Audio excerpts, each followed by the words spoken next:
Guillaume Bizouerne, président de la société Envellner Couvert. On est fabricant et imprimeur d'enveloppes depuis 1947. On fait partie d'un groupe allemand Mayer Couvert depuis 1998. Donc sur le site, on fabrique et on imprime des enveloppes, aussi bien pour des grandes compagnies privées sur l'éditique, ce qu'on appelle le marché de l'éditique, c'est toutes les enveloppes dans lesquelles vous recevez vos factures ou vos relevés de compte. Et on est dans le fief encore de ce qu'il en reste de la VPC française. Donc on a une activité VPC marketing direct, historique également, et c'est celle qui nous concerne un peu plus aujourd'hui à la faveur des investissements qu'on a pu réaliser ces dernières années.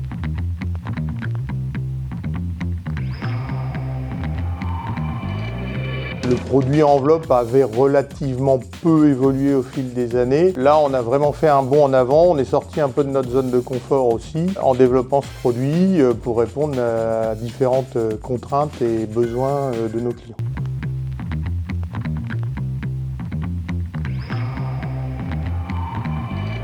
L'idée est venue par deux canaux. Un, la loi de transition écologique AGEC. C'est vrai qu'en Envellner, on est assez orienté RSE depuis un certain nombre d'années avec des certifications qui elles soient ISO 14001, 50001 sur l'énergie, les certifications FSC, PEFC, NF316. Déjà en 2007, on faisait un bilan carbone chez nous. Et donc, on a toujours été assez à l'écoute de ces modifications réglementaires et des contraintes environnementales qui pouvaient devenir pour nous aussi un atout. Et donc la loi de transition écologique, il y avait un volet qui était l'interdiction du film plastique à usage unique pour le routage. On a été sollicité par nos clients VP6 en disant tiens, est-ce que vous qui êtes dans le papier, est-ce que vous n'auriez pas une proposition technique à nous faire qui répondrait à cette contrainte ?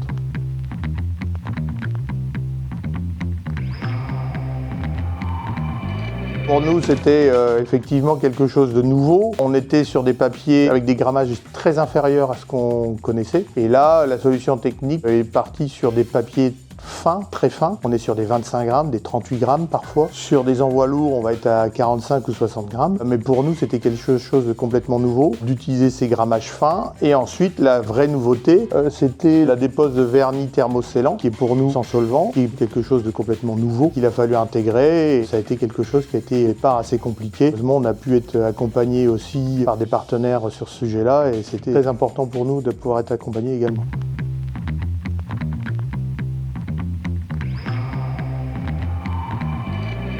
Nous, on a eu un parti pris sur cette solution technologique de partir sur une solution offset, d'une part, en termes d'impression, pour une meilleure qualité, un meilleur rendu pour nos clients. Et ensuite, sur des vernis sans solvant, qui sont un peu plus compliqués aussi à utiliser. Donc effectivement, on a une solution qui est différente de nos confrères. En fait, on propose un produit alternatif qui est différent de ce qui est fait sur le marché.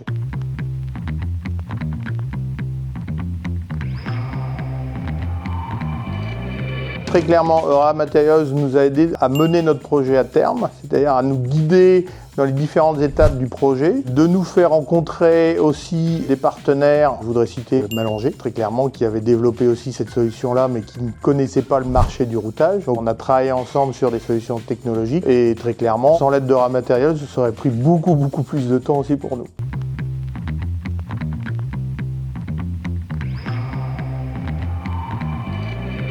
Bonjour, je m'appelle Caroline Barbier, je suis directrice économie et emploi à la CAPSO, la communauté d'agglomération du pays de Saint-Omer. Le rôle de la CAPSO est vraiment d'accompagner les entreprises dans leurs projets de transition, de développement et d'innovation. Et pour cela, on s'appuie en fait sur les structures partenaires qui ont vraiment une expertise particulière, comme par exemple pour Eura Materials.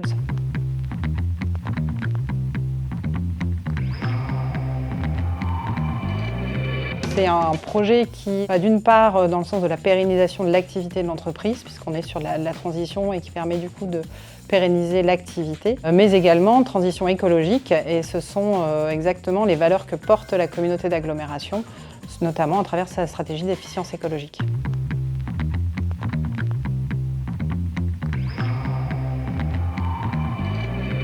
Donc aujourd'hui, les priorités sont vraiment de continuer un développement économique, mais qui soit pérenne et qui soit en lien aussi avec les axes de la stratégie d'efficience écologique. Donc on peut parler de gestion d'énergie, on peut parler de déchets, on peut parler également là de remplacement de matériaux et de pouvoir du coup travailler sur des matériaux qui soient plus responsables et plus écologiques.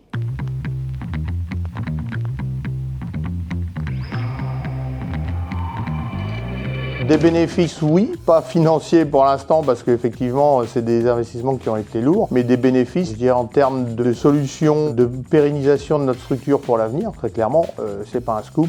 Vous regardez vos boîtes aux lettres, vous avez quand même beaucoup moins de courriers et d'enveloppes dans vos boîtes aux lettres. Pour nous, c'était un moyen de proposer un produit alternatif et un relais, non pas de croissance, mais de maintien d'activité sur le site de Saint-Augustin. Pour nous, c'est de nous donner les moyens de continuer à produire sur le site dans l'avenir.